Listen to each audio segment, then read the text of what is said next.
estamos en la primera sesión de este curso, 22-23, del Seminario de Historia de la Informática. Hoy tenemos a David de Frutos. Es el primero de una saga de catedráticos que nos van a presentar en los próximos meses diversos temas, tanto de lenguajes como de arquitectura de computadores e incluso de personajes muy relevantes en la informática española. Y digamos que David nos va a hablar de la formalización de la concurrencia, pero de primera mano, como alguien que estaba allí. Es decir, que no nos va a contar algo que pasó hace mucho tiempo, que no ha vivido, sino que él realmente estaba allí viviendo los trabajos publicados por estos personajes de los que nos va a hablar. Y le voy a pedir que en esta presentación, de vez en cuando, si puede, nos diga de todas estas personas con quienes ha compartido algo, ha hablado con ellos, o a lo mejor incluso algún tipo de investigación, o se ha tomado un café, o ha comido con alguno de ellos. Entonces, que nos hable un poco también de su experiencia personal, si puede, pero sin alargarse mucho. Entonces, bueno, quiero agradecer que haya venido y que nos haga esta presentación y que nos proporcione todas esas experiencias de primera mano y que seguro que nos va a ilustrar muy bien. Así que, pues nada, muchas gracias y muchas gracias.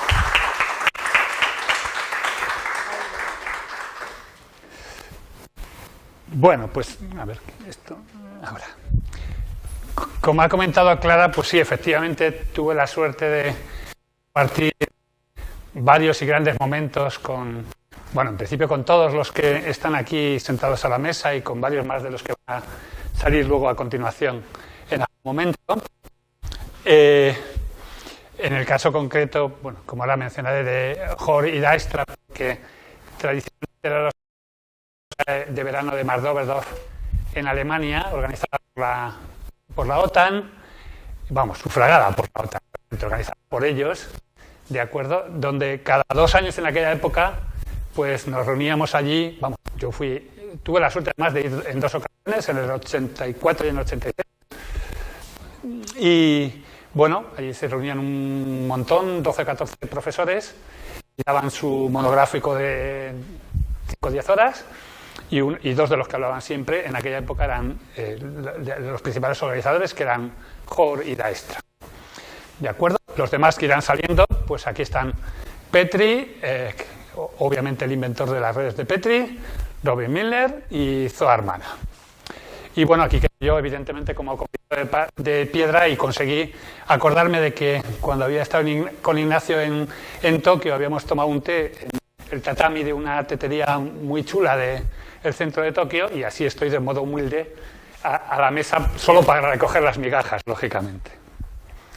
Bueno, como ya he dicho, los principales protagonistas de la historia de la concurrencia, al menos en los que yo me voy a enfocar más, aunque bueno, ya está un poco solamente en la parte primera, pero también lo menciono sobre todo porque hilvana muy bien con lo que fue previamente el desarrollo de la programación, digámoslo así, secuencial moderna, ¿de acuerdo?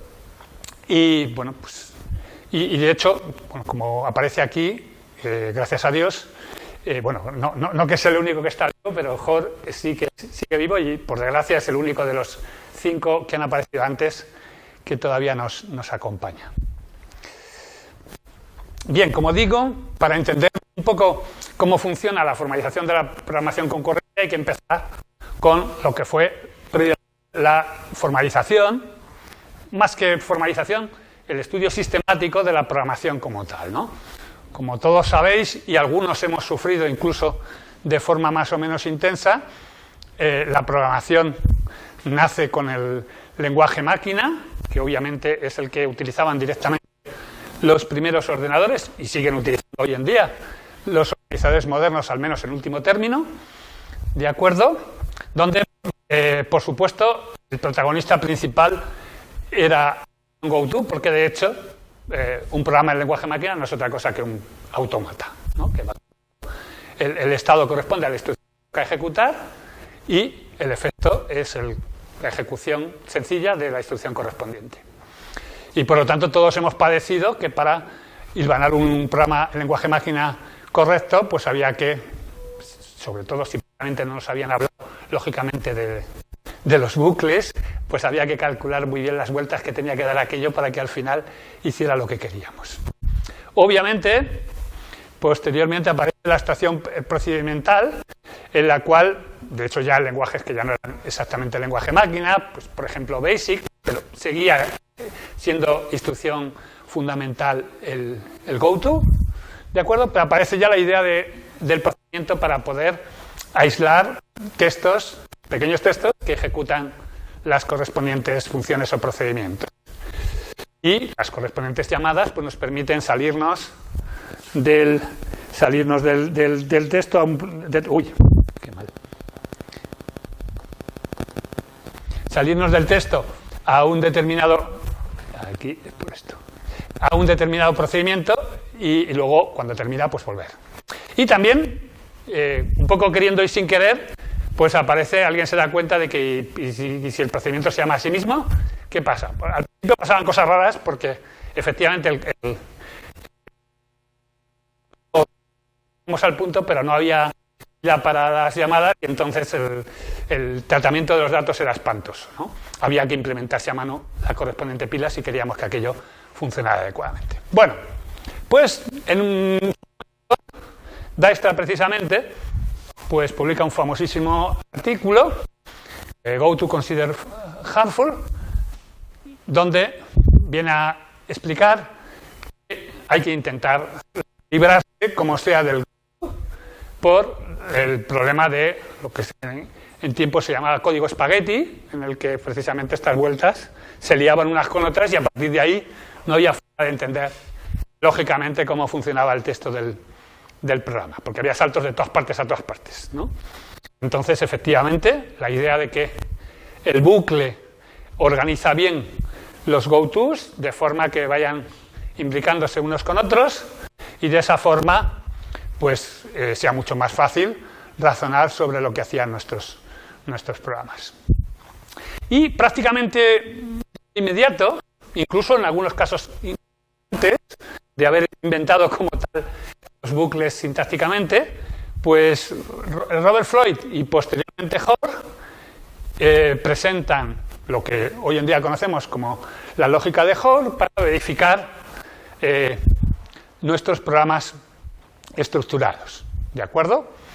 Y bueno, simplemente con esto lo que quiero decir es que, bueno, aparecen una serie de técnicas, digamos, para sistematizar la labor de la programación, la cual, resumiendo de otra forma, lo más importante es la estructuración a distintos niveles y la idea de poder explicar de con los invariantes y en general la especificación lo que hacen nuestros programas independientemente de cómo lo hacen, que sería nuestra semántica operacional. Bien, y de ahí relativamente pronto surge la programación concurrente. La programación concurrente fundamentalmente nace al aparecer un poco la idea de que cuando los programas tienen que utilizar los dispositivos externos, que son mecánicos, son más lentos y entonces si estamos esperando a que esos dispositivos externos hagan las cosas, perdemos muchísimo tiempo de procesador y nuestro procesador carísimo está muerto de asco esperando, digo, a los mecanismos mecánicos. Entonces se busca un poco a ver si sería posible que parezca que el procesador está haciendo varias cosas a la vez. En realidad nunca las está haciendo físicamente a la vez porque es secuencial, pero va pasando de unas a otras y como las vamos haciendo usando las instrucciones de unas y otras y lógicamente respetando la secuencia de cada uno, pues al final el efecto es como si todas las tareas se hubieran hecho a la vez. ¿De acuerdo? Bien, esta es un poco a la parte de abajo, un poco la idea de cómo aparece, incluso antes, por supuesto, de los ordenadores personales, cómo aparece esta idea de multiprogramación, sobre todo para atender, al menos, a las tareas de lo que eran los incipientes sistemas operativos que gobernaban el funcionamiento global de la máquina. Bien, simplemente comentar que, por supuesto, la programación concurrente es mucho más e incluso, y a veces, en parte, mucho menos que la programación paralela. Por de menos es que haya que estén físicamente pasando a la vez. No es eso lo que importa es que parezca que están pasando a la vez. Es decir, que todo como si efectivamente estuvieran ejecutando independientemente, a pesar de que efectivamente el ejecutando es uno solo, independientemente del número de procesadores que tiene. Y por ello, por supuesto, de lo que no tiene nada que ver con usar, por ejemplo, ordenadores masivamente paralelos para hacer rápido operaciones simétricas, multiplicar matrices o cosas por el estilo. Sino lo que importa es gobernar la lógica de distintas tareas que se están ejecutando a la vez con, como pone aquí, buscando la máxima independencia. ¿De acuerdo? Y en ese sentido, que no haya interferencia entre ellos, pero de vez en cuando, teniendo que pasar porque haya una cierta sincronización, una cierta comunicación entre estas tareas.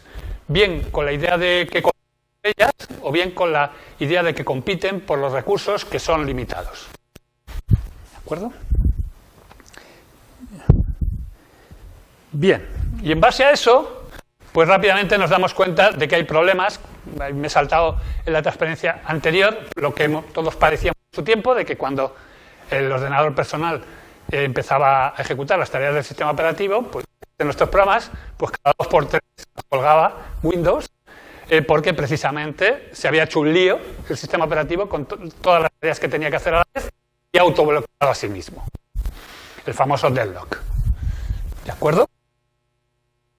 Que se genera, en este caso, pues compitiendo, cuando es un deadlock típico, simplemente por el propio acceso al procesador.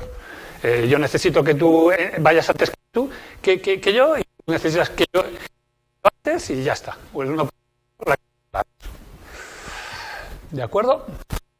Entonces, Dasty Hall, nada menos que en el 65, se dan cuenta de que estos problemas pueden ocurrir y encuentran un ejemplo muy sencillo, que es el de los filósofos de espagueti, ¿de acuerdo? Que me imagino que todos conocéis, pero que recuerdo muy brevemente.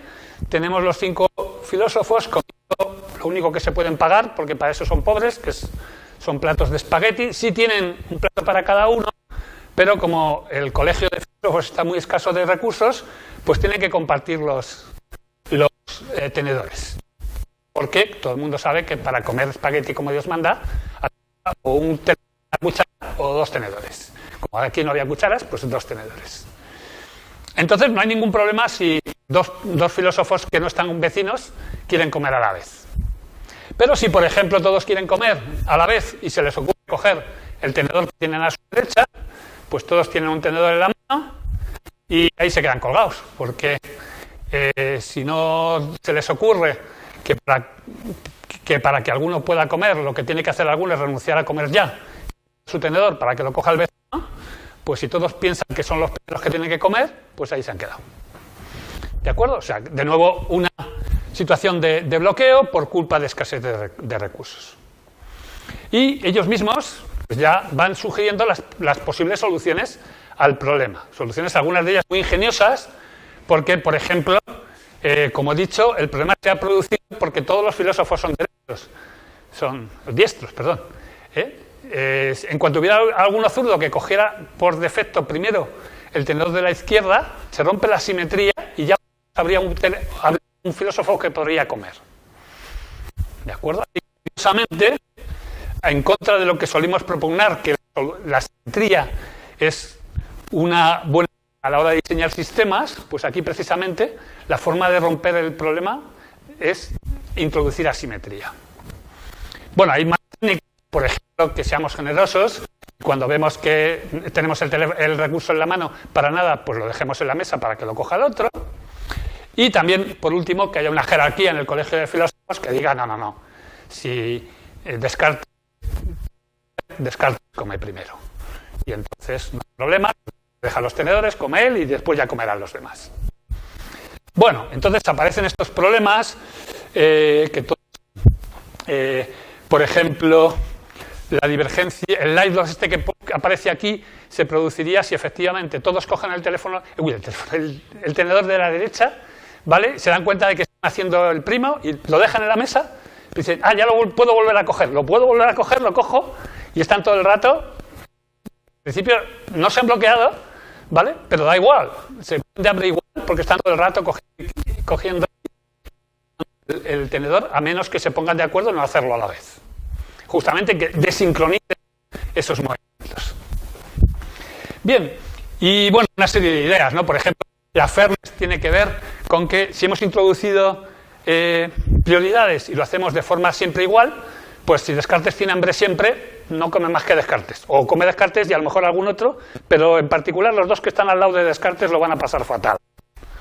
¿De acuerdo? Entonces hay que introducir mecanismos que garanticen que de vez en cuando, aunque los de al lado de Descartes tengan menos prioridad, puedan a comer algo, de forma que no se nos van a morir de hambre. Bien.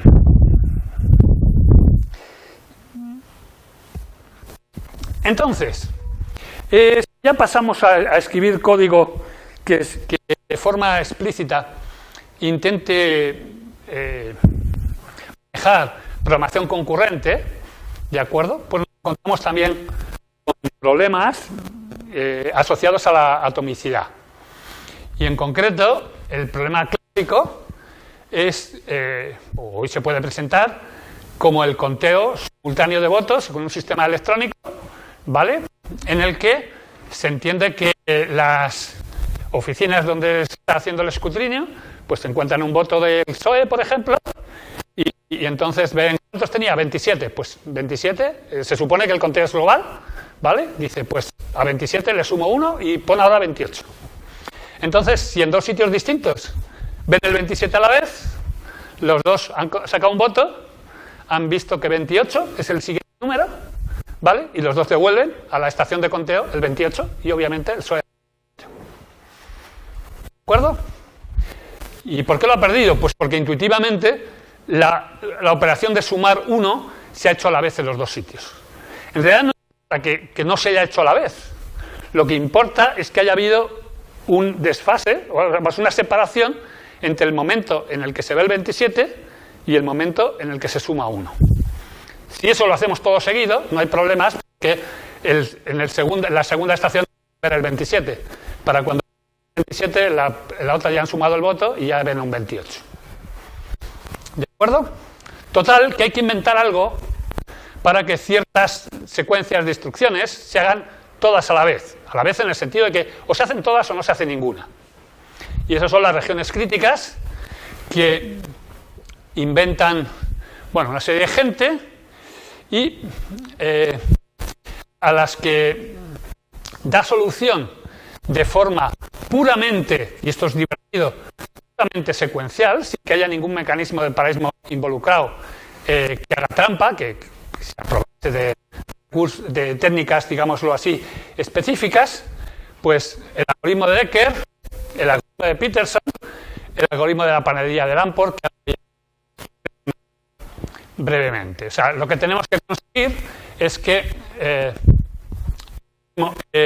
cuando se van a ejecutar las instrucciones críticas, pues, y lo quieren hacer dos más o menos a la vez, uno lo consigue, el otro tiene que esperar, y entonces el que lo consigue lo hace todo, sale, y cuando sale el otro ya puede entrar. Entonces, el algoritmo de Decker fue... ¿Está aquí el primero? No. Voy a empezar por el de Peterson, que es el último, porque es el que se entiende mejor. Bueno, aunque no lo voy a explicar con detalle, solamente hago el resumen. El resumen es que como he dicho, para conseguir que estos mecanismos de entras tú y no entro yo funcionen bien, asumiendo que puede ser que los dos queramos entrar a la vez, más o menos incluso físicamente a la vez, ¿de acuerdo? Pues lo que tenemos que hacer, ya digo, es romper la simetría de alguna manera. Entonces, cada uno de estos algoritmos que he dicho, la simetría a su forma. El primero de ellos, histórico, es el que menos rompe la simetría y por eso mismo lo tiene que romper de una manera más complicada. Pues digo que se entiende... Bueno, esto una vez que encontramos la solución sencilla, decimos, ¿por qué no se le ocurrió esto primero? Es más fácil, pues porque era demasiado fácil, por así decirlo. Y el hombre pensaba que no podía ser tan fácil.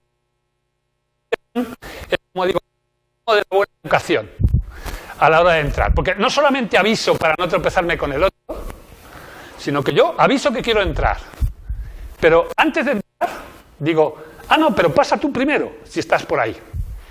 Dice, pero si a lo mejor no hay nadie más. Da igual, yo tiro por si acaso a ver si hay alguien que quiere entrar y le cedo el paso. ¿De acuerdo? Y entonces yo solo paso si no hay otro, o si el otro a su vez me deja pasar a mí. Ese es un poco el resumen.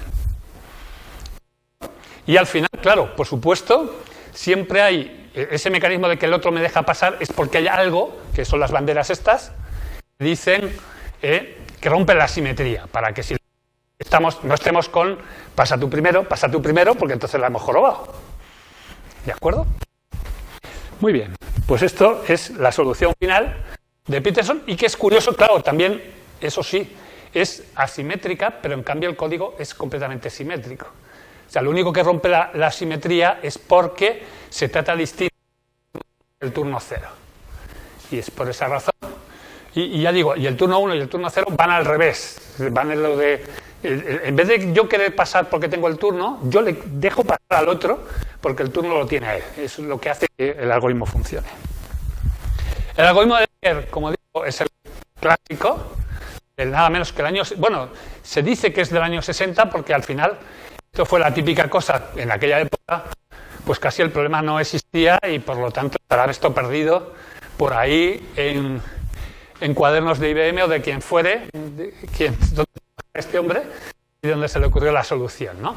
Así que solamente se publicó años después y tal, y bueno, es un poco lo mismo que he dicho, pero es complicado porque bueno, como se ve, aquí hay más complicación porque hay bucles anidados, y esos bucles anidados en particular introducen espera ocupada. Es más, por así decirlo, es más lento, que sea difícil calibrar el tiempo porque depende de a qué punto haya dos a la vez intentando pasar y demás, pero vaya, que desde luego es más complicado por la necesidad del doble bucle, mientras que la otra solución, con un bucle suelto, se arreglaba. Y por último, Lamport, y esto ya es el colmo, porque decimos, hombre, esto tenía que estar inventado de antes, inventa el acceso en todos los supermercados al puesto con el ticket, solo que complicado de una forma. O sea, hoy en día, pues vamos a la carnicería, allí está una única máquina para coger el ticket, y entonces yo cojo el 17, tú coges el 18 y yo paso delante de ti. ¿De acuerdo? Pero el problema viene cuando, por ejemplo, en los supermercados grandes, la máquina está en varios sitios a la vez. Entonces, ¿qué pasa? Que esto equivale a lo de antes, a que los dos queremos entrar a la vez. Y entonces a los dos nos dan el 17. Y entonces vienen las peleas. No, porque se supone que si los dos tenemos un 17, la máquina ha tenido un mecanismo que rompe la simetría tal que aquí, de forma que aquí hay un menor igual y aquí en cambio hay un mayor estricto. Y, por si no todos lo sabéis, Leslie Lamport, entre otras cosas, es el que se hizo él solito todo LaTeX. Después de que otro monstruo, fundamentalmente de la programación secuencial, que es Donald Knuth, se hiciera él solito todo LaTeX.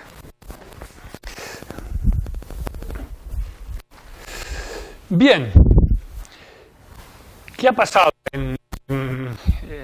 Con los algoritmos anteriores pasa una cosa curiosa, y es que efectivamente hemos tenido que inventar un protocolo enrevesado para conseguir, por ejemplo, lo que he dicho, la atomicidad, de forma que entro en la región crítica y me salgo cuando me han dado un permiso, pero conseguir ese un follón, porque hay que pasar por este protocolo que un poco al principio uno piensa que va a generarse este problema que os decía antes de pasa tú primero, no, pasa tú primero, no, pasa tú primero, y entonces estamos en el lío otra vez.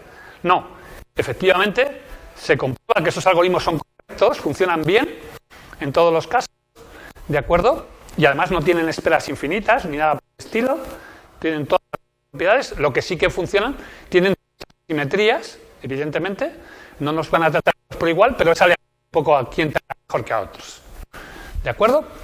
Bueno, entonces, lo que se pregunta a Dijkstra es si no se podrá inventar y aquí me imagino, la verdad es que no tengo pillado, nunca he leído físicamente, digamos, el detalle de qué se inventa antes, si la idea lógica o la implementación física. Me imagino que fueron las dos cosas juntas. Porque, a ver, el problema de antes era, cuento un voto del PSOE y veo el 27, sumo 1 y devuelvo el 28. Si la forma de fuera que a la vez que saco el voto del PSOE esquivo el 28, ya no hay problema. Porque que no se puede a la vez estar sacando, a ver, ¿cómo sería? Bueno, vaya, que a la vez que veo el 27 lo cambio por el 28. ¿De acuerdo? Lo cual no hay nada en medio. Las dos acciones que hay que hacer se imaginan físicamente unitarias. Esto equivale naturalmente a que tengo una instrucción máquina que hace las dos cosas, o ninguna. Y como las instrucciones máquinas se van a ejecutar una tras otra, aunque vengan dos de sitios distintos, no pasa nada, porque no se pueden entremezclar, porque no se pueden partir por la mitad. Pues esto se consigue con la idea del semáforo. El semáforo es un mecanismo que, un semáforo, digamos, ideal, de que pasa un solo coche, de que el semáforo en verde, imaginaros, claro, yo veo el semáforo en verde, imaginaros que hay un cruce, como el famoso cruce de Tokio, donde vienen coches de todas partes, ¿vale? Y todos los semáforos están en verde. Dices, choque perfecto. Dices, no, porque se supone que los coches vienen de uno en uno y en cuanto un coche llega y ve el verde y pasa, se pone en rojo. Todos los demás se ponen en rojo. Con lo cual, yo paso tranquilamente, los demás esperan al rojo, a que cambie a verde. ¿Cuándo cambia a verde? Cuando yo he salido del cruce para no chocarme con nadie y ya, en principio se pondrían todos en verde, pero da igual, como tienen que pasar de uno en uno, el primero que pasa es el que se lo encuentra automáticamente, lo pone en rojo y por lo tanto los otros ya no se pueden chocar con él porque ya no pueden entrar porque ya se lo encuentran en rojo. Eso es el semáforo que quedó para la historia, que inventó Dijkstra, que era holandés, porque las dos instrucciones se llaman P y V y todo el mundo se pregunta de dónde sale la P y V, pues de cómo se dice en holandés arriba y abajo. ¿De acuerdo? Entonces, el mecanismo es el que es simétrico, me lo encuentro en verde, puedo pasar, pero inmediatamente se pone en rojo, y cuando yo salgo se vuelve a poner en verde y solo puede pasar uno, porque el que pasa automáticamente lo vuelve a poner en rojo. Bueno, ¿qué es lo que pasa? Que yo lo he contado tal y como debería de ser, pero en realidad, claro, el mecanismo era un semáforo manual. En realidad, no yo paso el semáforo y automáticamente se pone en verde para los demás. No, yo paso el semáforo, entonces entro en el cajetín del semáforo y lo pongo en verde yo, porque ya he salido del cruce. Lo cual ya se imagina uno que por una parte se engorró allá de dejar pasar a los demás y como corolario, como se me olvide, pues he generado indirectamente bloqueos mucho peores que los que había antes, simplemente porque he programado mal con los semáforos. Porque es mi responsabilidad usar bien. En el caso de entrar es automático, porque si me lo encuentro en rojo no me deja pasar, pero en cambio lo de devolverlo al verde es mi responsabilidad. ¿De acuerdo? Entonces, por lo demás, pues los que están esperando, como he dicho, había variaciones, podían esperar una cola más o menos fast in, fast out, o simplemente en espera, a alguien le tocaba, pasaba y los demás tenían que esperar, les tocara, en cuyo caso, por supuesto, podía haber problemas de starvation, de muerte por inanición, porque no me dejara pasar a mí nunca, porque está dejando atacarles todo el tiempo. Uy.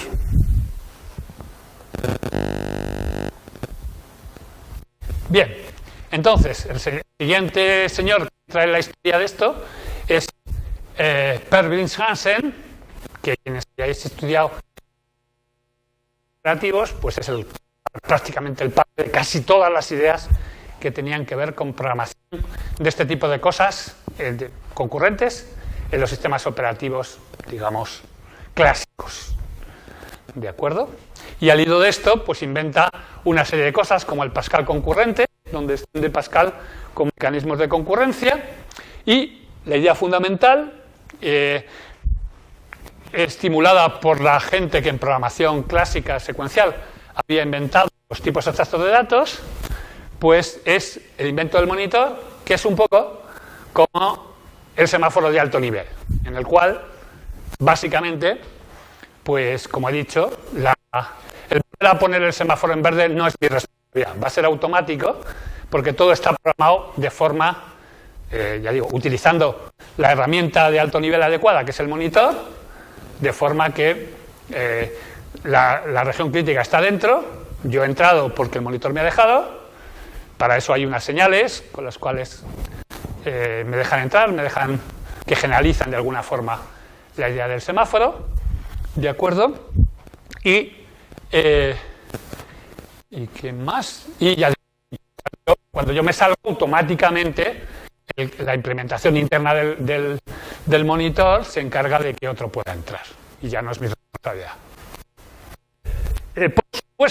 Por supuesto, no lo sé si por supuesto, pero desde el punto de vista teórico, los semáforos y los monitores son igual de potentes.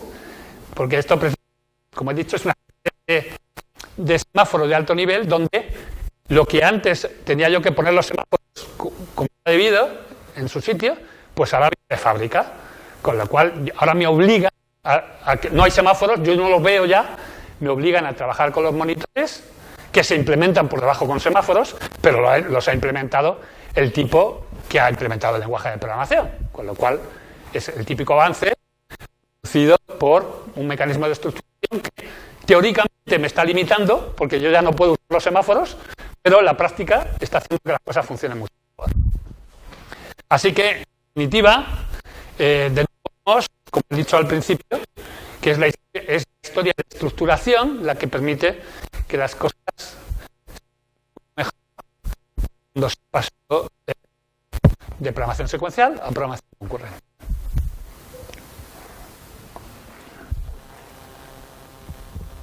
Bien.